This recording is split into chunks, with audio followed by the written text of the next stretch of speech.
Rolling? Hi everybody, thank you for coming. Today I'm going to be talking about the Texas-Mexican border. First off, there's a lot of pros and cons to the border. There's obviously a lot of controversy because there's good things and bad things that come along with it. So first off, I'll talk about sort of the origin of it. So in the beginning, Mexico owned California, Texas, Arizona, Utah. The border was really big, obviously. They had a lot of territory.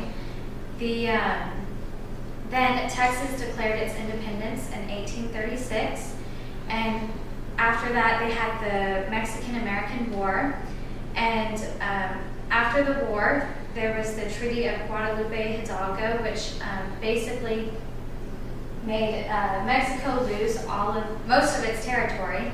So the border became 1,954 miles long because they lost Texas, California, and they kind of just moved down here. So the Mexican-Texas border is the most cross-border in the entire world, in case y'all didn't know. And so basically the reason why the border is where it is because of the Treaty of 1884 and the Treaty of Guadalupe Hidalgo. So now I'll talk about the pros of the Texas-Mexican border. So first off, the main reason why we have it, or I guess the main reason why we started putting more people, to guard the border is because of the crime. Mexico is not a very safe place.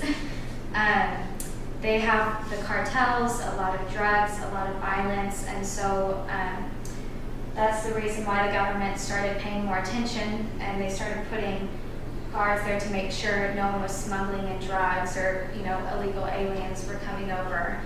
And so in 2010, 3.6 million pounds of marijuana, 254,000 pounds of cocaine, and 4,200 pounds of heroin were stopped by the Border Patrol. So they were able to stop that before it left. So that's so much. So if obviously it's kind of dangerous if all that's trying to come in.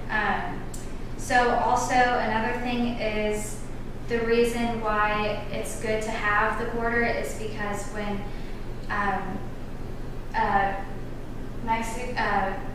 whenever Mexico, it's really, it's not, their economy's down, they're, kind of poor over there, so whenever they come over, they can usually work for a lot less money, and they're usually a lot they can work, the same as hard as an American for a lot less money because they don't get a lot of money in Mexico. So that puts Americans or Texans without a job. It's more competition, and there's also higher taxes. If they were to come over and be on welfare, we would be paying more out of our taxes to support them. So I guess those are the pros of having such a lot of control over the border to make sure those things don't happen. But the cons of the border are that a lot of the people, it's not all bad in Mexico. There's some people who just unfortunately live there and they have families and they want to leave. They want a better life and they want to have jobs and they want to make money to support their family. So like you see in this picture over here, they actually came from the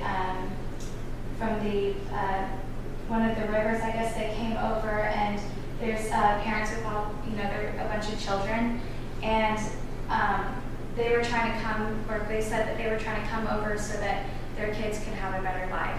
So in one way, it kind of prevents them from doing that. I mean, it's hard for them to get over here, and they had to sneak past, so they just got deported back since they were considered illegal aliens.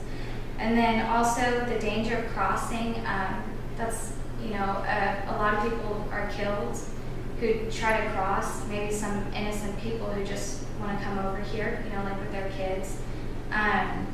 And it could be from natural causes like the weather.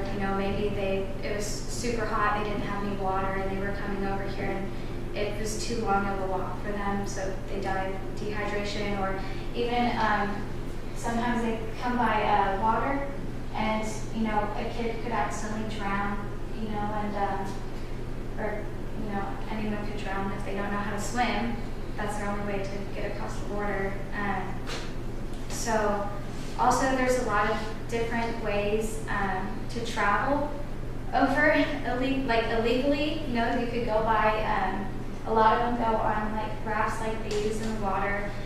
Some of them go on tractor trailers, on foot, and they also have coyotes, smugglers. They're kind of like human smugglers that, so basically the people, the citizens, they will pay a coyote like $5,000 to $10,000 to get them over, and sometimes they just take your money and leave you, or sometimes they'll just drop you over there. Sometimes, they'll, you can't really trust another person because a lot of them are bad and they'll just end up hurting you. And so some of the laws that I found related to this, the 18th Amendment. So that's one of the reasons why they started to, I guess, patrol so much is after the 18th Amendment, which prohibited the transportation of alcohol. Because before, they weren't really strict about, Mexicans coming over across the border until they were not allowed to transport alcohol. So they would start coming over, sneaking around the border because they couldn't bring it with them. And so that's when the government started saying, hey, we need to send people over there to protect it more so that this isn't happening. Also, the Immigration Act of 1921 and 1924, that also caught the attention from the government. And the Labor Appropriation Act of 1924, it was, the purpose was to secure between inspection stations, and also the cost. So the cost of the border is pretty expensive. It's very expensive. It's about $90 billion from taxpayers. It's $110 million per year to deploy 1,200 National Guard troops. The U.S. Border Protection agents, there's about 20,000 of them. They make $75,000 a year. The X-ray machines to peek into cargo train trucks, we have 165 of those, and so that brings about $1.75 million for those. And then there's also the other costs of drones, drug dogs, and the actual fence itself. So it comes out to be really expensive. And so the government, I found that Obama doubled Border Patrol agents.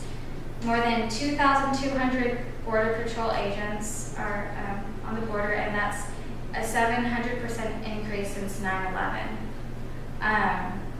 They also are trying to do things to help by, help so that whenever they come into the States, they're trying to, so basically they make electronic employment verification. So whenever, you go to apply for a job, you have to have your social security, your ID, and all of that so that they know that you live here and you're not an illegal immigrant coming over. So, and of course, they deport immigrants, or they deport them whenever they find that they came over here illegally and they snuck over. So basically, there's a lot of pros and cons to the border. There's a lot of controversy. And you can see here, this is a picture of a lady. She says, President Obama protect unaccompanied children. So, some people think that when the children get here, people need to, help them and take care of them because they don't have anyone else here. But then some people say send them all back. They don't they're not legally here. So there's a lot of different things that people think. So that's it.